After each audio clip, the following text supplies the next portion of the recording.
नवी मुंबई महानगरपालिका सार्वजनिक रुग्णालय वाशी में स्वास्थ्य विभाग द्वारा जारी एक सहायक भोजन मार्गदर्शिका को लेकर विवाद खड़ा हो गया है। माता और शिशु स्वास्थ्य केंद्रों में लगाए गए इस पत्रक में 9 से 11 महीनों के बच्चों के लिए सुझाए गए आहार में गौमांस का उल्लेख किया गया है। एक तरफ सरकार द्वारा अवैध गौ तस्करी, गौ कटाई पर लगाम कसने के लिए दिन ब दिन तेज कार्रवाई की जा रही है और ऐसे में सहायक भोजन मार्गदर्शिका में गौमांस का उल्लेख मिलने पर युवा सेना का गुस्सा फूट पड़ा। इस मार्गदर्शक पत्रक का विरोध करते हुए युवा सेना ने मनपा आयुक्त डॉक्टर कैलाश शिंदे को निवेदन सौंपा और पत्रक में हुई त्रुटि को लेकर संबंधित अधिकारियों पर कार्रवाई करने की मांग की। सर काय सांगाल, नवी मुंबई महानगरपालिका हॉस्पिटलमध्ये काही संस्था आहेत त्या गरोदर महिलांसाठी जेवण वगैरे देतात किंवा पौष्टिक आहार देतात। त्या पौष्टिक आहाराच्या जाहिरातीमध्ये असं सांगितलेलं आहे की गोमांस म्हणजे गाईचं मांस, बैलाचं मांस खा असं जाहिरात आलेली, काय सांगतात? आज नवी मुंबई जिल्हा युवा सेनेच्या वतीने जे आहे आम्ही महानगरपालिकेचे आयुक्त सन्माननीय डॉक्टर कैलाश शिंदे साहेब यांना भेटून एक निवेदन दिलेलं आहे, ज्यामध्ये आपल्याला माहित असेल की काही दिवसांपूर्वी जे आहे नवी मुंबई महानगरपालिकेच्या आरोग्य विभागाच्या माध्यमातून एक पूरक आहार जे लहान बाळ आहेत 9 ते 11 महिन्याचे बाळ यांच्याकरिता एक त्यांनी फलक काढलं होतं, मार्गदर्शक फलक। त्यामध्ये आहारामध्ये गोमांस या शब्दाचा उल्लेख या ठिकाणी जे आहे ते केला होता। याचा जाब विचारण्यासाठी आम्ही या ठिकाणी सन्माननीय आयुक्त साहेबांना आज भेटलो, त्यांना निवेदन दिलं।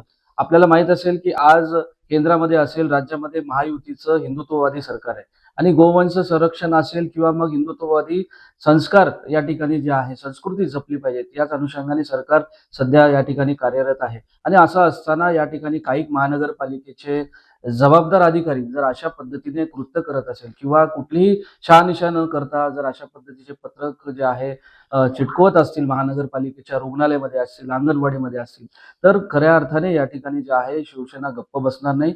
मी सर्वप्रथम तर शिवसेना पक्षाच्या वतीने, युवा सेनेच्या वतीने जे आहे याचा निषेध करतो आणि या ठिकाणी आयुक्त साहेबांना आम्ही निवेदन दिलेले आहे की या आपण लवकरात लवकर संबंधित अधिकारी जे कोणी जबाबदार असतील त्यांच्यावर कारवाई करावी। भाजपाच्या महाराष्ट्रामध्ये सर्वात जास्त बीफ कापणाऱ्या तुमचा आरोप आहे का? नाही, हे बघा तो इन्व्हेस्टिगेशनचा पार्ट आहे, परंतु मी या ठिकाणी निश्चितपणे सांगेल की आज नवी मुंबई महानगरपालिकेमध्ये सत्ता कोणाची आहे? बीजेपीची आहे। आणि कोणाच्या नेतृत्वात हे आज जी आहे बीजेपीची सत्ता आहे? तर आदरणीय गणेश नाईक साहेबांच्या नेतृत्वात ही सत्ता सुरू आहे। तर माझी बीजेपीचे जे वरिष्ठ नेते मंडळी आहेत त्यांना विनंती आहे की आपण तात्काळ जे आहे जे नवी मुंबईमध्ये प्रकार घडलेला आहे, जे काय गोमांस शब्दाचा आहारामध्ये उल्लेख केला त्याची देखील आपण दखल घ्यावी, चौकशी करावीत आणि संबंधित अधिकाऱ्यांना लवकरात लवकर कारवाई कशी होईल या संबंधित जे आहे महानगरपालिकेच्या आयुक्तांना आपण तसे निर्देश द्यावे। महापालिकेने जर कारवाई केली आणि जर तुम्ही त्यांना पकडलं तर तुम्ही त्यांना गोमांस चालणार का?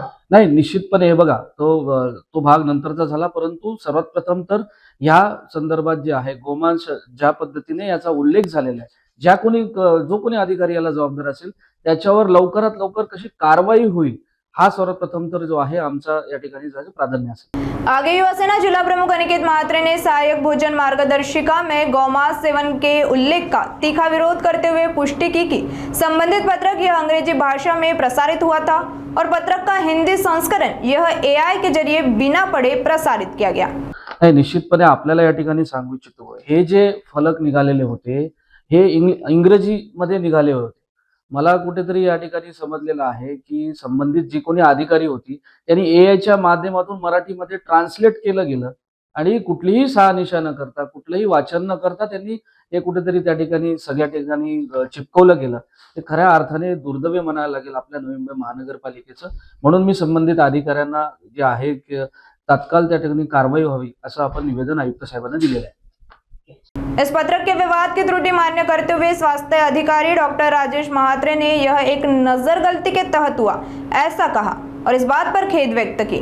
साथ ही संबंधित पोस्टर विड्रॉल किए जाने की बात भी स्पष्ट की। पोस्टर लावण्यात आलं होतं, त्याच्यामध्ये गोमांस असा उच्चार झाला होता। नेमकं प्रकरण काय? नाही, काही हॉस्पिटल नाही, फक्त वाशी हॉस्पिटलमध्ये एकच पोस्टर लागलं गेलं होतं आणि कालच्या 14 तारखेलाच संध्याकाळी 4-4:30ला ISC मटेरियल लावण्यात आलं होतं आणि त्याच्यामध्ये नजरचुकीने ते गोमांस हा शब्द होता आणि अनवधानाने ते तिकडच्या वैद्यकीय अधीक्षक यांच्या लक्षामध्ये नाही आलं, लावलं गेलं आणि 2 तासामध्ये ते कंप्लेंट झाल्यानंतर ते विड्रॉही करण्यात आलं. आणि आता अशा प्रकारचं कुठलंही पोस्टर कुठल्याही हॉस्पिटलमध्ये लावलेलं नाही आहे. त्याच्यामध्ये कंप्लेंट पण केली.